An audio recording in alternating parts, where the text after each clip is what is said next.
ऐसा ही हूँ मैं, ऐसा ही है वो, ऐसा ही हो तुम, ऐसा ही था वो, ऐसी ही थी वो, ऐसा ही था मैं, ऐसे ही थे तुम।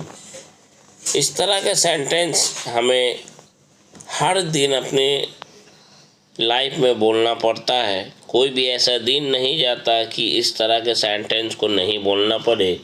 तो आज के वीडियो में हम लोग इस तरह के बहुत सारे सेंटेंस और स्ट्रक्चर्स को सीखने वाले हैं।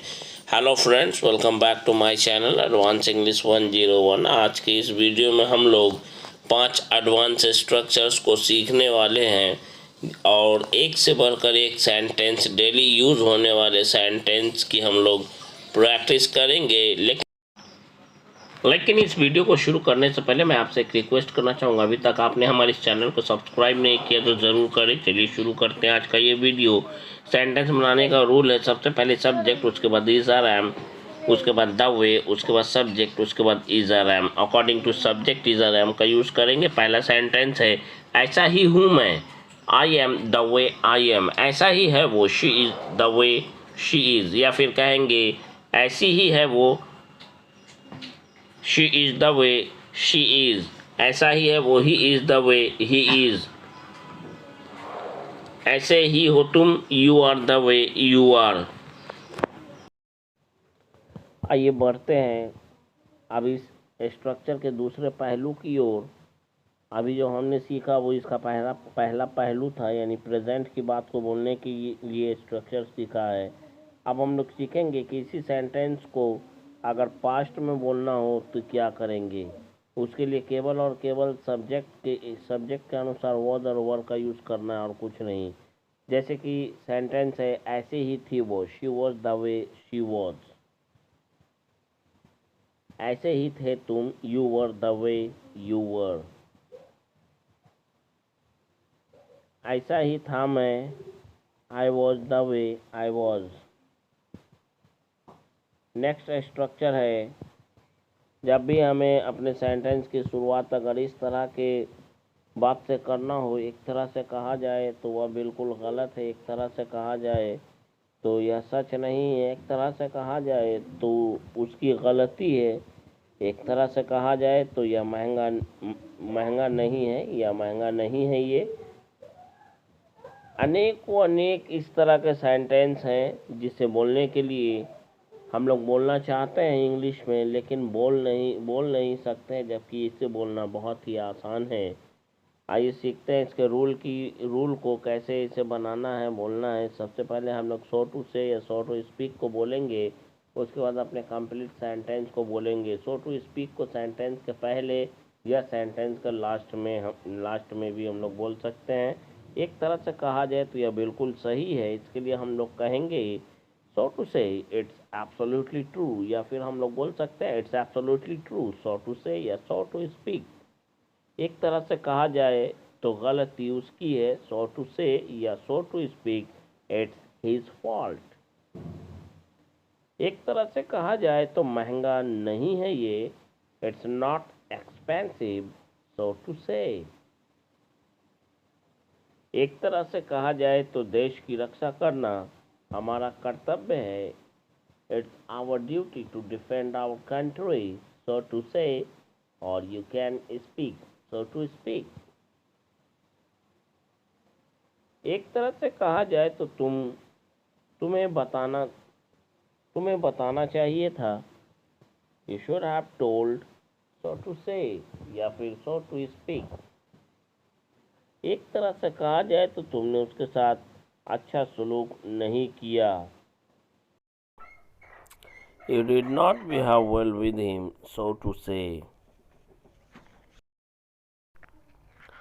नेक्स्ट, जब भी हमें बोलना हो एक तरह से देखा जाए तो वह हमसे सच छिपाते हुए एक नई कहानी गढ़ने की कोशिश कर रहा था। या फिर ऐसा बोलना हो एक तरह से देखा जाए तो वह हमें कोई राज बताना चाहता था। या फिर ऐसा बोलना हो एक तरह से देखा जाए तो उसके परिवार का मुख्य सहारा या आखिरी सहारा उसका इकलौता बेटा ही है। तो इसमें एक तरह से देखा जाए तो बोलने के लिए हम लोग in a way if we look closely का यूज़ करते हुए हम लोग सेंटेंस को बोलेंगे इफ़ वी लुक क्लोजली। उसके बाद हम अपना कंप्लीट सेंटेंस रखेंगे। जैसे कि पहला सेंटेंस है, एक तरह से देखा जाए तो वह हमसे सच छिपाते हुए एक नई कहानी गढ़ने की कोशिश कर रहा था। In a way if we look closely, ये फिक्स है, इतना स्ट्रक्चर फिक्स है ये। In a way if we look closely he was trying to create a new story concealing facts.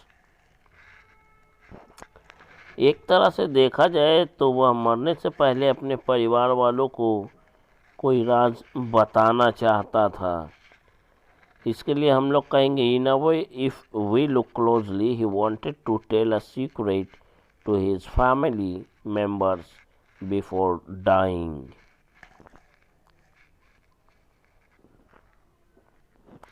एक तरह से देखा जाए तो इस डिबेट कंपटीशन में तुम्हारा परफॉर्मेंस भी किसी से कम नहीं था।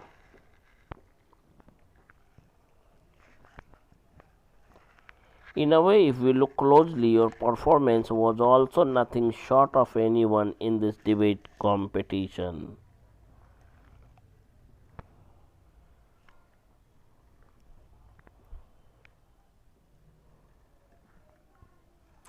एक तरह से देखा जाए तो उसे यहाँ किसी चीज़ की कमी नहीं थी।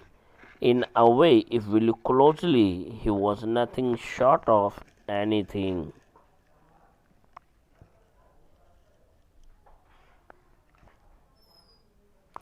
एक तरह से देखा जाए तो आजकल वो अपने परिवार के साथ गरीबी के बुरे दौर से गुजर रहा है, जिसमें लोग दाने दाने को मोहताज होते हैं। कोई नहीं सिखाएगा आपको, ये पूरे यूट्यूब पर खोज लीजिए, ऐसा सेंटेंस आपको सीखने को क्या आपको देखने को नहीं मिलेगा। In a way if we look closely he is going through the bad phase of poverty, bad phase of abject poverty along with his family. Abject poverty का मतलब होता है गरीबी की वो दशा जिसमें लोग दाने दाने को मोहताज होते हैं या खाने खाने को मोहताज होते हैं। बढ़ते हैं अपने नेक्स्ट स्ट्रक्चर की ओर। जब भी हमें मुझे लगता है से अपने सेंटेंस को शुरू करना हो, जैसे कि मुझे लगता है वह थोड़ा दिमाग से पैदल है, या मुझे वह थोड़ा दिमाग से पैदल लगता है, या फिर ऐसा कहना हो मुझे वह थोड़ा पागल लगा, मुझे वह पागल लगता है, या फिर ऐसा कहना हो मुझे तो वह कोई सड़क का मजनू लग रहा था, या फिर ऐसा कहना हो मुझे तो वह कोई प्यार का मारा आशिक लग रहा था, या फिर यूँ कहना हो तुम्हें वह लड़की कैसी लगी या कैसी लग रही थी। इस तरह के सेंटेंस को बोलना बहुत ही आसान है। इसे हम लोग इस स्ट्रक्चर की मदद से बोल सकते हैं। सबसे पहले सब्जेक्ट, उसके बाद हेल्पिंग वर्ब, उसके बाद फाइंड का यूज़ करेंगे। इसमें फाइंड हमारा चेंजेबल, उसके बाद ऑब्जेक्ट, उसके बाद एडजेक्टिव। मुझे उसके बात करने का तरीका अट्रैक्टिव लगा। I found his way of talking attractive. मुझे वह थोड़ा पागल लगा। I found him a little bit mad. मुझे वह पागल लगता है। I find him mad. मुझे तो वह कोई सड़क छाप मजनू लगा या लग रहा था।